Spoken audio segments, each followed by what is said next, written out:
নমস্কার বন্ধুরা, আজকের ভিডিওতে আমরা আলোচনা করব ভারতের নতুন জিএসটি সংস্কার নিয়ে, যা 22 সেপ্টেম্বর 2025 থেকে কার্যকর হবে। 0% জিএসটি। এই ক্যাটাগরিতে রয়েছে ইউএইচটি দুধ, পনির, রুটি, চাপাটি, পারাঠা আর বেশ কিছু জীবন রক্ষাকারী ওষুধ। সাথে লাইফ ইন্স্যুরেন্স আর হেলথ ইন্স্যুরেন্স পলিসি একদম ট্যাক্স ফ্রি। এর মূল লক্ষ্য হলো সাধারণ মানুষকে সাশ্রয়ী দামে খাবার আর স্বাস্থ্যসেবা পৌঁছে দেওয়া। 5% জিএসটি।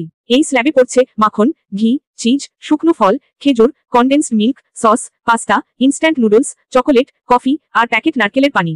ব্যক্তিগত ব্যবহারের জিনিস যেমন হেয়ার অয়েল, শ্যাম্পু, সাবান, টুথপেস্ট, টুথব্রাশ, সাইকেল, রান্নাঘরের সামগ্রী।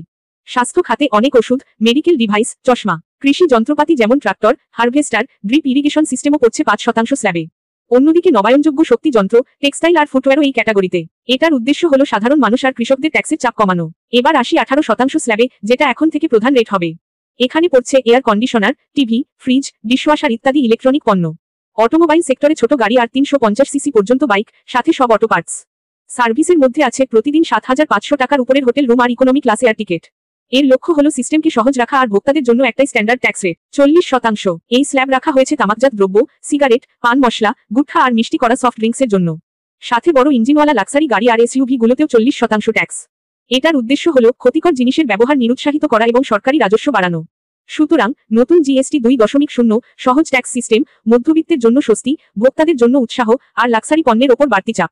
আপনার কি মতামত এই নতুন জিএসটি সংস্কার নিয়ে? কমেন্টে জানাতে ভুলবেন না। ভিডিওটি ভালো লাগলে লাইক দিন, চ্যানেল সাবস্ক্রাইব করুন।